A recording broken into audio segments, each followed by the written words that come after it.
I have a Dodge Ram here. This one took a hit to the bed in this right rear corner, pushed all of this way in.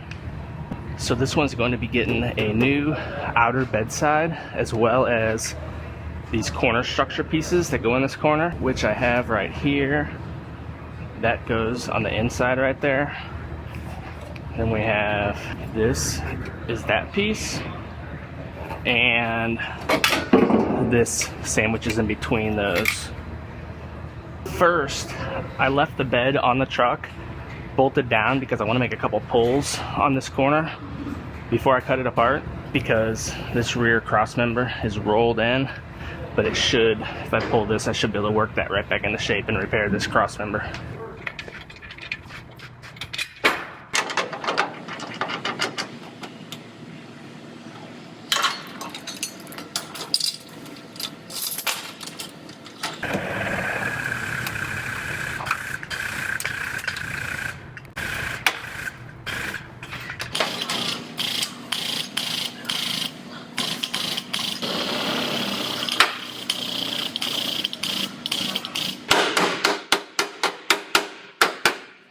So I'm gonna go ahead and, before I lift this bed off, I'm gonna cut this back part off to get it out of my way so I can get up here and finish repairing this. And I want to do it while it's up on the frame rack, because I might need to do another pull on this once this is off. So I'm gonna go ahead and just dissect this back half, get this repaired, then I'll go ahead and get the bed off the truck and finish cutting it apart.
Looks like the people at Line-X left tape on the bed whenever they sprayed the liner in there.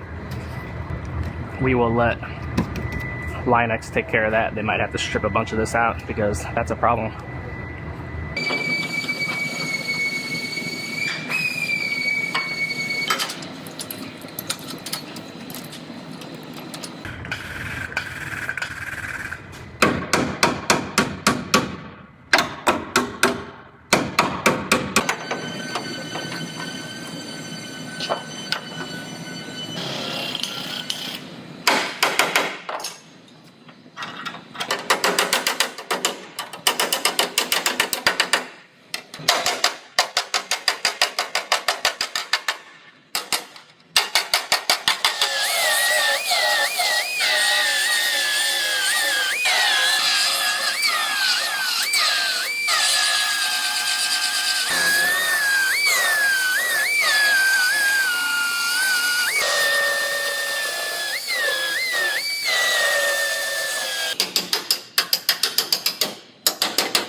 So I went ahead and roughly fit this one together just to make sure this inner structure is sitting where it's supposed to be. Unlike most of the trucks out there, most of them have adjustment at this mounting point right here, but Dodges, for whatever reason, don't. So there's no adjustment, so this is gonna sit exactly where I weld it. So I wanna make sure the structure is sitting in the right spot and everything looks good. So I'm gonna go ahead and lift the bedside back off, and I'm gonna get this corner, this inner structure all welded together.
So I got this one all fit up one final time. Tailgate latches, shuts nicely, lines up good. So I'm gonna go ahead and get this bedside welded on, and then this one will be ready for paint.